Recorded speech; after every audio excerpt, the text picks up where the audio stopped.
morning. You are live in the CNN newsroom. I'm Jim Acosta in Washington. We begin with President Biden unleashing his campaign war chest as he argues that voters have a choice between a felon and a commander-in-chief.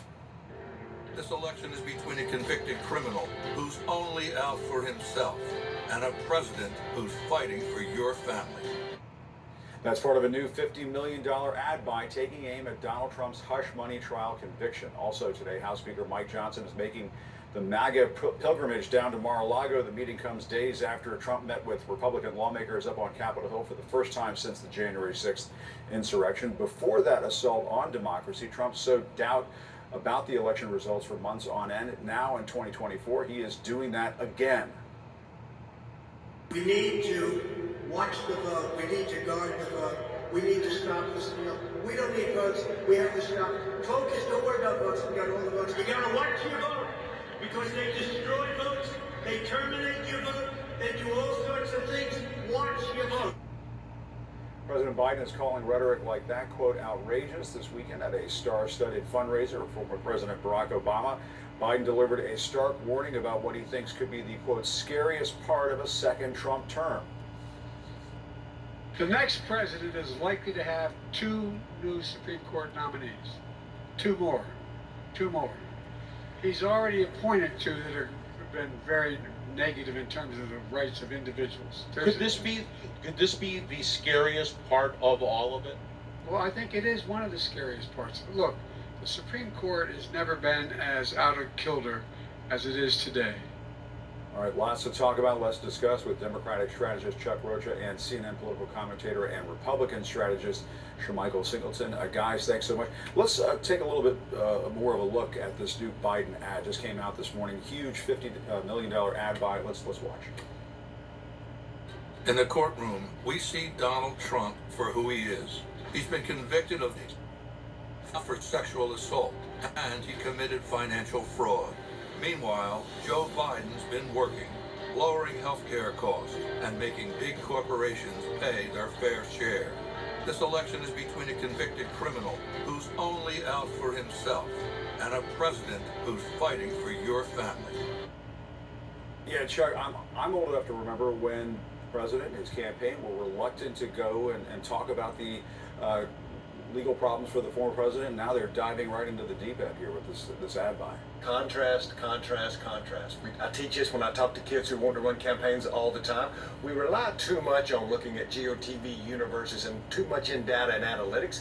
It's just a contrast, especially with the presidential contest. Folks all the time are like, well, what's the biggest strategy, Chuck? I'm like, part of the time it's just showing up and drawing a contrast. There's a whole bunch of people, we've talked about it on the air, that are far to the right and far to the left. They're both going to show up. They're going to wave their flags. They're going to drive their trucks. They're going to show up in their Birkenstocks. Pick your side. Yeah. But the difference is actually showing up and showing a contrast between this guy and who do you like the best? Yeah, I wanted to keep my flip-flops on from the weekend, but it's a Monday. They don't allow that around.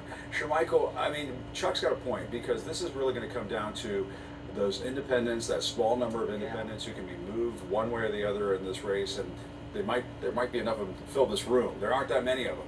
But does this ad work? Is it effective? Like in some states, Jim, you're talking about a difference of 11,000 votes, 10,000 votes in Arizona, I believe, for example. It does matter, and this is going to be a race where the contrast is, I think, going to be important for both candidates. Biden, as we saw in that ad, just made his point about why he thinks he's the better option than the former president.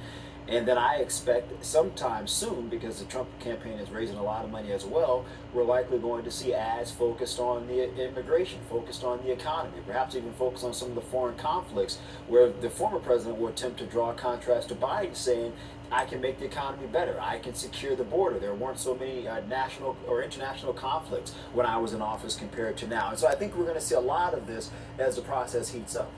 And Chuck, what about what the president was doing over the weekend, this big fundraiser out in Hollywood, talking about, you know, the stark choice between Biden and Trump and the Supreme Court? How much of that is going to resonate? And what was your sense of, I mean, this glitzy fundraiser, all these celebrities, there's Jimmy Kimmel. Look, I don't care how he's raising it, as long as he's raising it. And up until a couple weeks ago, he had dramatically outraised former President Trump, because Trump had spent all of his money on legal defense. So It's one thing's never changed in politics, and that is money is the mother's milk. You've got to be able to go out and advertise over and over again. This is all about the ad wars. Absolutely, because it's just a competition of who can talk most to the folks to get contrast, contrast, contrast. And going back, you know, to what you said earlier, thinking about what those ads look like and making sure that they're getting to the right people is the real key to that. And that gets down to the targeting and the minutia of the back end of politics, and money drives all of that. Yeah, we saw that in the last election. And Jim, just to touch on that point, it's also important to open up field offices in some of these critical battleground states. A penetration of those voters in the middle will be consequential for both sides in terms of trying to maintain your ground if you're Biden and trying to pick up ground with some of those new voters if you're Trump. And Shermichael, we showed a little bit of Trump earlier. You know, obviously he's casting doubt about the upcoming election. He did the last election. He seems to do it every election.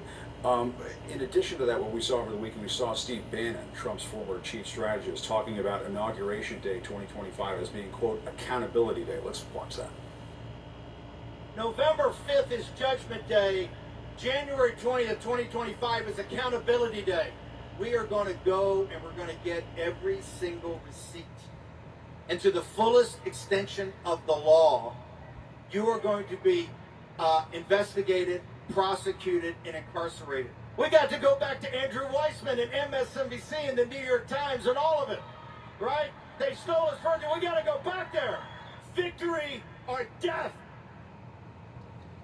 What's going on there? I mean, you know, do people take Steve Bannon seriously? I mean, they should take him seriously. I mean, He's I talking don't- like there's a segment of the base that eats that stuff up, and it just sounds dangerous. I mean, look, I think it's important as we think about the next several months and beyond, if the former president wins again, people want a statesmanship, tone matters. I think one of the reasons that this election is so close is because there are some voters out there who believe the former president can handle some of the issues that I mentioned before better than the current president. Focusing on those things, I think, are really critical. We're divided enough, Jim. But do people want revenge, retribution? I think it sounds good for the base, but to the point that I'm trying to make Yeah. here, you need the folks in the middle that are going to make the difference, and those folks don't want this type of language. Let me say this about this. If the same people that voted in the last presidential election show up, we're going to win. The Democrats are going to win. What they're counting on is he wants to use his crazy talk to get folks who normally aren't involved, who think that they're too crazy today, that voting doesn't matter, to actually show up and vote for Donald Trump. That didn't work. That didn't work last time. But Chuck, I There's a don't. lot of new people that are going. There's 4 million new Latinos. Not that they're going to run to this messaging, but they're hoping to get just enough. But Chuck, I would look at this differently. I would say to move the needle for those individuals, you need to talk about some of the plight that those folks are facing. If it's some of the younger voters, it's being able to get a job and buy a home or get married and start a family. If it's some voters of color who are now of voting age, you're talking about making sure that they're secure financially There in are the so many marketplace. millions of people that's come of age under Donald Trump that we see in focus groups now, Yeah. who have turned 18 to 25, who the Democratic Party hadn't reached out to because they're just young and haven't voted. Those are the ones that's most susceptible to misinformation. That's who I'm talking about. But I think there's a much more palatable message that should come from Republicans to mobilize those I voters. agree with that for the long 110. run. All right, Chuck, Shermichael, guys, thank you very much. Really appreciate it. We're just 10 days away from